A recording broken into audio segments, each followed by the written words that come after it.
Sampai-sampai Dewi Mutiara ini tuh pengen gitu loh Putri Kadita dikeluarkan dari kerajaan Prabu Siliwangi cuy. Tiba-tiba di kulitnya dipenuhi dengan bercak-bercak nanah gitu ya, yang gatel-gatel gitu cuk. Oke cuy, aku Goni Ramadhani dan selamat datang buat kalian semua di channelku ini.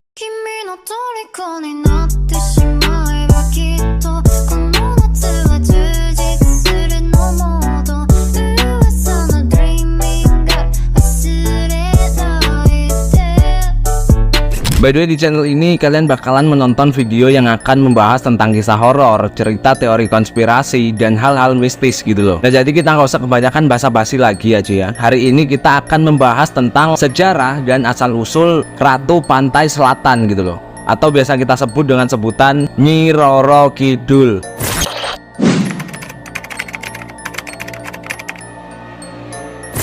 Nah jadi pada zaman dulu di tanah Jawa Barat itu ada sebuah kerajaan yang megah dan agung cuy, yang dimana kerajaan tersebut di bawah kepemimpinan yang dipimpin oleh seorang pemimpin yang baik dan bijaksana gitu loh, yaitu yang bernama Prabu Siliwangi. Jadi Prabu Siliwangi ini dia tuh mempunyai hobi berburu di hutan ya dia. Jadi pada suatu saat pas Prabu Siliwangi ini sedang berburu di hutan, tanpa sepengetahuan dan pengawasan prajuritnya, ternyata tanpa disadari Prabu Siliwangi udah masuk terlalu jauh gitu loh ke dalam hutan ya dia. Sampai-sampai Prabu Siliwangi ini kesasar dan gak tahu jalan buat pulang ke kerajaannya gitu loh. Dan pas di dalam hutan, Prabu Siliwangi ini tuh tiba-tiba dikejutkan dengan kemunculan sosok wanita yang digambarkan dengan sangat cantik, putih, dan glowing gitulah ya. Jadi Prabu Siliwangi ini tuh ragu gitu loh. Jadi dengan hati-hati Prabu Siliwangi pun akhirnya berkenalan dengan wanita tersebut ya. Ternyata wanita ini tuh udah lama gitu loh ya, tinggal di dalam hutan dan mempunyai kerajaannya sendiri gitu loh. Dan akhirnya Prabu Siliwangi pun meminta pertolongan untuk memberikan petunjuk agar Prabu Siliwangi bisa pulang ke kerajaannya cuy. Dan pada akhirnya wanita ini pun menyetujui ya, namun dengan satu persyaratan, yaitu Prabu Siliwangi harus tinggal di dalam istana wanita ini tadi selama beberapa hari. Jadi dengan berat hati Prabu Siliwangi pun akhirnya menyetujui persyaratannya itu tadi ya, agar Prabu Siliwangi juga bisa pulang ke kerajaannya cok. Jadi setelah beberapa hari Prabu Siliwangi tinggal di kerajaannya si wanita ini tadi, itu tanpa disadari ternyata Prabu Siliwangi udah tinggal lebih lama dari yang direncanakan sebelumnya gitu loh. Karena ternyata Prabu Siliwangi ini tuh udah terpesona dengan kecantikan si wanita ini tadi cok. Jadi seiring berjalannya waktu Prabu Siliwangi tinggal di istana wanita ini, itu akhirnya mereka berdua pun menikah gitu loh. Jadi hari demi hari Prabu Siliwangi ini pun hidup bersama dengan wanita ini di dalam hutan gitu loh. Dan selang beberapa waktu akhirnya Prabu Siliwangi pun pulang ke kerajaannya sendiri ya cuy, dan disambut meriah oleh rakyat-rakyatnya gitu loh. Yang dimana sebelumnya rakyatnya tuh udah menyangka kalau Prabu Siliwangi ini tuh udah meninggal gitu loh, udah meninggal dan hilang entah kemana cok. Jadi sama rakyat-rakyatnya dia tuh disambut meriah gitu loh, ori bosku pulang gitu ya.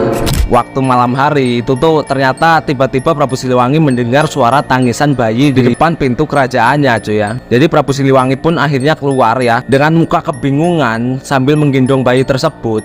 Tiba-tiba muncul sosok wanita di depan Prabu Siliwangi gitu loh, yang gak lain lagi yaitu istrinya tadi gitu loh ya. Jadi istrinya tadi itu sambil berkata kalau Prabu Siliwangi harus merawat bayi tadi ya, harus dikasih nama gitu ya. Kelak di kemudian hari bayi itu akan menjadi penerus tahta kerajaannya Prabu Siliwangi cuy. Dan akhirnya bayi tadi diberi nama yaitu Putri Kadita gitu loh. Udah mirip kayak hero Mobile Legend ya, Kadita ya.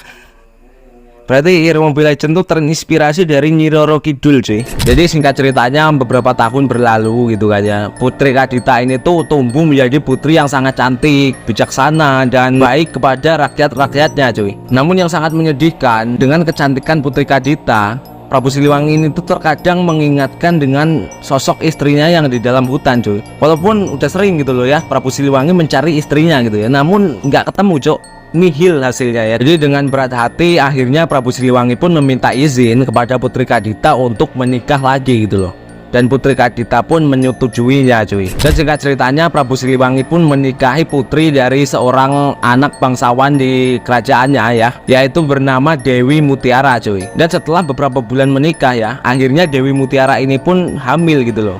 Dan di masa kehamilan Dewi Mutiara ini dia tuh menjadi sosok yang pemarah dan egois cuy, yang apa-apa keinginannya harus dituruti sama Prabu Siliwangi gitu loh. Sampai-sampai Dewi Mutiara ini tuh pengen gitu loh Putri Kadita dikeluarkan dari kerajaan Prabu Siliwangi coy. Dan Prabu Siliwangi pun menentang keras keinginan Dewi Mutiara tadi gitu loh ya. Orang tua mana gitu kan ya yang pengen anaknya diusir dari rumahnya sendiri gitu loh cuy. Dan seketika kekecewaan Dewi Mutiara ini tuh semakin menjadi-jadi aja ya, karena dia tuh tahu kalau Putri Kadita akan dijadikan penerus tahta kerajaan Prabu Siliwangi gitu loh. Nah jadi di situ Dewi Mutiara pun nggak tinggal diam ya cuy ya, dia mencari dukun untuk memberi kutukan kepada Putri Kadita gitu ya, berupa penyakit kulit cuy. Jadi waktu Putri Kadita ini tidur tanpa disadari, tiba-tiba ada asap berwarna hitam tebal gitu ya yang berbau busuk menyelimuti Putri Kadita gitu loh. Dan keesokan harinya pas Putri Kadita ini bangun, dia tuh kaget gitu ya, tiba-tiba di kulitnya dipenuhi dengan bercak-bercak nanah gitu ya yang gatel-gatel gitu cok ya. Kudis mungkin ya cuy ya, dia tuh kudisan gitu loh ya. Astaga, jahat banget Dewi Mutiara cok. Melihat kondisi putrinya yang kayak gitu tadi ya cuy ya, Prabu Siliwangi ini pun mencari tabib yang luar biasa di negerinya gitu loh. Namun nggak ada satupun tabib yang berhasil menyembuhkan penyakit dari Putri Kadita cuy ya. Jadi Prabu Siliwangi pun jadi makin sedih gitu loh ya, karena akan semakin sulit gitu kan menjadikan Putri Kadita penerus tahta kerajaannya cuy. Jadi kembali lagi ke Dewi Mutiara ya. Jadi Dewi Mutiara ini tuh sampai-sampai membujuk selir dan pengawal Prabu Siliwangi gitu loh, agar menghasut sang Prabu untuk mengusir Putri Kadita keluar dari istananya cuy. Jadi sebelum Putri Kadita ini diusir, ternyata dia tuh mendengar percakapan Prabu Siliwangi yang sedang dihasut sama selir dan pengawalnya itu tadi gitu loh ya. Jadi dengan sangat sakit hati Putri Kadita ini tadi, dia tanpa disuruh dia tuh udah kabur sendiri gitu loh dari kerajaannya cuy. Dia kabur ke dalam hutan ya. Pada saat Putri Kadita ini duduk di batang pohon yang tumbang, Putri Kadita ini dikagetkan dengan kemunculan suara ya, yang nggak lain lagi ya suara ibunya tadi gitu loh, yang menyuruh Putri Kadita ini tuh agar datang ke Laut Selatan untuk mandi di sana, dan dia akan menjadi putri yang sangat cantik dan tak terkalahkan gitu loh. Dan singkat ceritanya, setelah Putri Kadita ini mandi di Laut Selatan, akhirnya penyakit kulit ya, penyakit kulit atau kudis yang ada di badan Putri Kadita tadi akhirnya hilang seketika gitu loh cuy ya. Jadi karena sakit hati Putri Kadita ini kepada orang-orang yang ada di kerajaan ayahnya tadi, dia malas gitu loh balik ke kerajaannya cuy ya. Dan akhirnya dia memutuskan untuk tinggal di pantai selatan dan memulai kehidupan baru dengan rakyat-rakyat di sana gitu loh.